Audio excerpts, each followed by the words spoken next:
Bonjour et bienvenue dans cette nouvelle vidéo de démonstration d'un objet BIM. Au menu aujourd'hui de la menuiserie avec une fenêtre triple sur allège.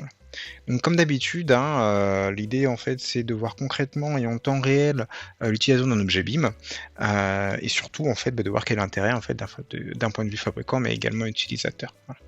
Donc ce qu'on va faire, c'est qu'on va utiliser cette maquette de bureau et on va aller travailler en fait sur la façade nord pour en fait simplement rajouter sur les 3 étages en fait des ensembles menuisés. Donc déjà je vais commencer à aller en plan, voilà, donc là en fait c'est cette partie-là de mur. Et en fait, ce qu'on va aller chercher, simplement, voilà, c'est la fenêtre. Donc là, en fait, cette fenêtre, elle a plusieurs types. Et en fait, pourquoi? C'est parce que il y a plusieurs options possibles dans les paramètres de type. Je vais pouvoir changer en fait les différentes zones et choisir en fait soit un ouvrant, soit fixe. Donc pour les trois, choisir éventuellement d'avoir des montants renforcés si les dimensions sont assez importantes, d'avoir des zones qui soient égales entre les 6 parties, de changer bien évidemment les différentes dimensions et de voir en fait certaines informations. Donc là en fait ce qu'on va faire c'est qu'on va aller ici hop poser le tout premier type, voilà. Et on va voir que y a aussi d'autres options qui sont bien évidemment des options d'instance ici, hop, qui vont me permettre de voir que je peux changer bien évidemment le type d'appui, la hauteur d'appui, ça c'est logique, mais bien évidemment aussi les types d'appui. Donc là, je peux avoir un appui de 196 plutôt que 156. Je peux choisir en fait d'avoir un dormant à recouvrement ou pas.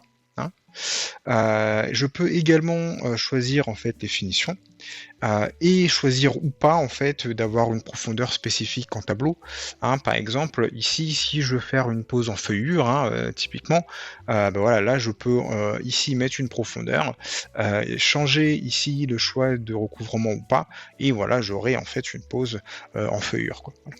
Donc nous on va rester sur ici une pose en applique intérieure parce que c'est en règle générale la pose française par excellence. Voilà. Je pourrais également changer l'épaisseur de mordorement qui va correspondre ici à mon doublage. Donc là ici je vais avoir 120. Hop, et donc du coup ça va venir s'aligner proprement ici à mon isolation.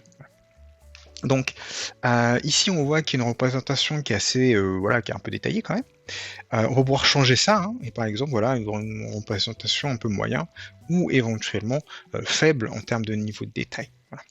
Cette représentation, elle est visible dans toutes les dimensions, donc en plan, mais également en élévation. Important, on voit ici les sens d'ouverture en élévation, donc ça c'est quand même très important au niveau pour un logiciel métier en termes de façade. Et en coupe, ça va être aussi la même chose. Hop, là on va voir, voilà, on voit bien ici les différentes représentations, avec ici le vitrage qui est bien visible avec un style de ligne qui lui est spécifique. Voilà. Donc ici on va revenir hop, au rez-de-chaussée, et ce qu'on va faire, c'est que là on va venir simplement copier-coller cette menuiserie ici sur les différents locaux qui sont là. Voilà. Donc, ces types de menuiserie là, en fait, est plutôt adapté au contexte scolaire. Ici, par exemple, voilà, là sur la cantine qui est là, globalement, on serait généralement en fait sur du mur rideau, mais là, voilà, pour le bien de la démo, voilà, on utilise cette maquette là parce qu'elle est facile d'utilisation. Voilà. Ce que je vais faire, c'est que je vais également copier ça du rez-de-chaussée vers les deux niveaux supérieurs. Voilà, hop. Mais il y a des conflits, mais c'est normal, parce que hop, quand je vais aller là, très probablement elle s'est mise devant ici des cloisons. Voilà, donc là, il faut zoomer un peu. Pam pam pam pam pam. Donc là on est bon, c'est bien. Ici, il va me manquer une fenêtre dans ce local-là. Voilà. Donc, bien évidemment, là, on est sur une démo, c'est pour l'exemple. Mais voilà, sur un local aussi étroit, il n'y aura peut-être pas besoin d'avoir autant ici de vantaux. Voilà. Donc, hop, ici, voilà, on va réaligner un peu les choses. Hop, donc là, on n'est pas trop mal. Voilà, ici, pareil. Et donc, R+2, normalement, il devrait y avoir voilà, 2 soucis. Donc, ça, c'est bien, ils sont bien là. Voilà, donc hop, si on va positionner proprement, voilà. Et là, on va en rajouter, hop, ici, parce qu'avec une seule, ça serait un peu trop juste. Voilà. Tac, bon là aussi on aurait pu, mais bon, c'est pas grave. Voilà, donc ici maintenant ce qu'on va faire, hein, c'est qu'on va venir en élévation assigner certains types, hein, parce que là voilà, on va voir que là c'est quand même très dur hein, ici visuellement. Hein, donc là, hop, on va aller venir changer certains types. Voilà. Donc, avant de se faire, hein, on va quand même passer à la nomenclature, hein, parce que là, bien évidemment, hein, toutes ces informations-là, elles sont, on peut les documenter. Hein. Donc là, je suis sur le type 1. Hein, donc le type 1 a une hauteur et en fait différents axes qui lui sont propres, mais je pourrais changer, hein, bien évidemment, les finitions ou le type d'appui, hein, qui sont logiquement des paramètres d'instance. Voilà. Donc c'est aussi pour ça hein, que le BIM en fait a un intérêt, c'est que là je peux sortir ma liste de courses et l'envoyer au fabricant par exemple, et le fabricant lui de son côté il se dit ah bah là j'ai tout ce qu'il faut, hein, je vérifie éventuellement les dimensions qu'il faut et puis là je peux déjà commencer en fait d'être dans un quantitatif assez précis. Donc hop, de retour en élévation, ce qu'on va faire maintenant, c'est que là, on va prendre ici, hop, voilà, on va essayer de mixer un peu les choses hein, pour donner un petit caractère un peu aléatoire à la façade. Hop, pam pam. Voilà, donc là c'est vraiment, je fais ça un peu rapidement. Et donc l'idée c'est aussi de montrer que en termes de représentation hein, visuellement, voilà, on va aussi pouvoir reconnaître très rapidement hein, les types de vantaux hein, qu'on a. Hein. Donc là, hop, type 4. Et surtout, voilà, on a vu qu'il y avait différentes combinaisons, hein, mais que ici on voit que là je suis sur ici un ouvrant pompier hein, aussi, hein, donc la petite pastille rouge hein, qui va être aussi important sur les plans. Donc là, en fait, cette pastille rouge se voit en élévation, mais également en plan, hein, ici. Hein, comme ça, je peux la repérer très facilement hein, lorsque je vais faire mes demandes d'accord pour en fait la sécurité incendie. Quoi. Voilà. Donc hop, ici on va continuer et on va finir. Donc là ici, hop, on était sur le 5. Voilà, là on va mettre un comme ça. Voilà. Tac.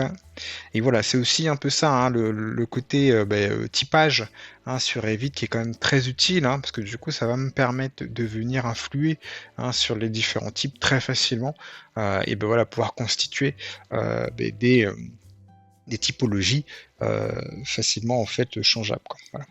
Donc là, hop, on va mettre ici un 8 et là sur les derniers, on va mettre un 9 là et là. Voilà.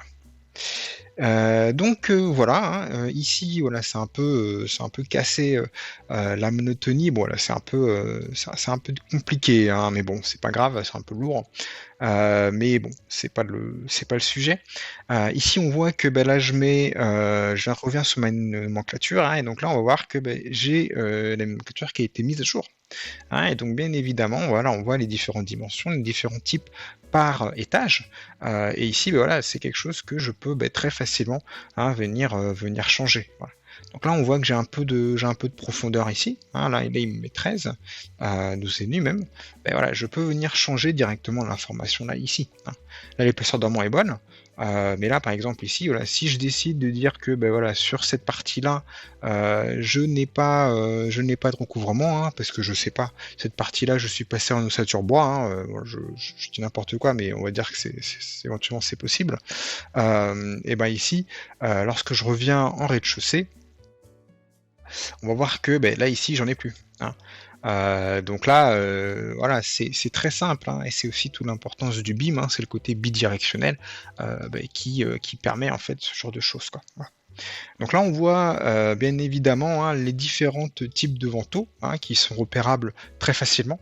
Hein, j'ai du tirant gauche et du tirant droit. En plus, en fait, donc des tirants normaux, j'ai des versions oscillo-battant ou pompier, hein, et un fixe aussi qui est aussi possible. comme c'est un objet fabricant, généralement en fait le fabricant il va donner des dimensions qui sont mini et maximum. Voilà. Par exemple ici, je suis en maximum ici à 3200 au niveau en fait de ma largeur et de ma hauteur. Donc là ici, si je passe pas à 2007, mais par exemple je mets 3400, hein, on va avoir une petite alerte. Hein, qui va être très utile et qui va permettre en fait au fabricant un peu de limiter hein, le champ du possible par rapport à ces menuiseries. Voilà. Donc ça peut être important, hein, parce que voilà, je vais pouvoir éventuellement, ouais, ça c'est normal, ok. Et là, ouais, vous voyez, hop, dimension, attention, hein, minimum 1050 et maximum 3002. Hein. Vous voyez, ça c'est le genre de petites choses qui est important hein, lorsqu'on a un produit, fabricant. Voilà. On va quand même voir en fait hein, ce que ça donne au niveau de l'élévation. Hein. Voilà, on est passé, voilà, c'est celle-là. Hein. Donc déjà on voit, bon, effectivement la 3400 c'est un peu beaucoup, mais là on est aussi sur un tirant qui est quand même un peu, qui est quand même très très large. Donc voilà, là faut voir vraiment en termes de faisabilité, ça semble effectivement difficilement possible, quoi. Voilà. Hop. Et donc du coup, ce qui nous reste, hein, en plus, c'est à voir un peu les finitions. Hein. Les finitions sont d'instance, hein. Donc on pourrait également voilà, venir changer les différentes finitions, voilà, fenêtre par fenêtre. Hein. Par exemple, ici, voilà, je suis sur du vert. Hop, là je vais voir dans mes finitions. Je vais passer, donc là j'ai tous mes râles en fait qui sont déjà dans mon gestionnaire de matériaux. Voilà, par exemple, je vais aller mettre ici, voilà, une sorte de, c'est un rouge, 3003, c'est rouge rubis, je crois. Et du coup ici, voilà, là je vais venir changer la finition en fait de cette menuiserie-là. Donc voilà, c'est hop, c'est assez simple. Voilà. Donc là vous voyez, hop, j'ai pas besoin, comme je l'ai pas mis en type, hein, bien évidemment, là j'ai pas forcément besoin de venir changer un type. Ça me permet, voilà, sur un type donné, éventuellement d'avoir des finitions qui sont différentes. Hein. Là ici, on est sur deux types similaires. Donc là, voilà, je vais vouloir changer celui-là parce que j'ai décidé que celui-là, plutôt que d'être en vert, hein, il sera en jaune. Voilà, tout simplement. Voilà. Et donc du coup, voilà, c'est aussi des possibilités qui vont m'être offertes. Hein. Donc ça, c'est important hein, parce que ici, lorsque par exemple je vais faire mon permis de construire, etc. Les questions de finition, elles sont aussi importantes et il va falloir aussi les expliciter dans les évaluations, quoi. Ça c'est pas mal. Et aussi, on est hein, bien évidemment sur du BIM, hein, donc je vais aussi pouvoir venir coter hein, les choses de manière très facile. Voilà, donc là, je prends une cote linéaire. Hop, voilà. Je vais lui dire que je vais faire sur le mur entier et je vais aller coter, hop, mes largeurs et mes hauteurs. Et voilà, et là on voit voilà, très facilement, hein, là j'ai directement, là je suis à 2700, 1400, hein, hop, on peut vérifier, mais c'est la bonne chose. Et donc là vous voyez, c'est très rapide hein, pour coter. Et à noter en fait les menuiseries, c'est aussi l'intérêt d'avoir ce genre de produit, quoi. Voilà.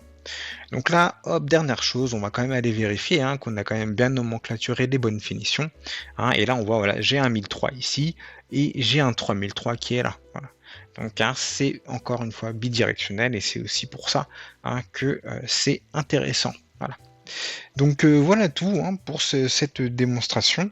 Hein, j'espère qu'elle a été claire et informative et que les prochaines le seront également. À bientôt.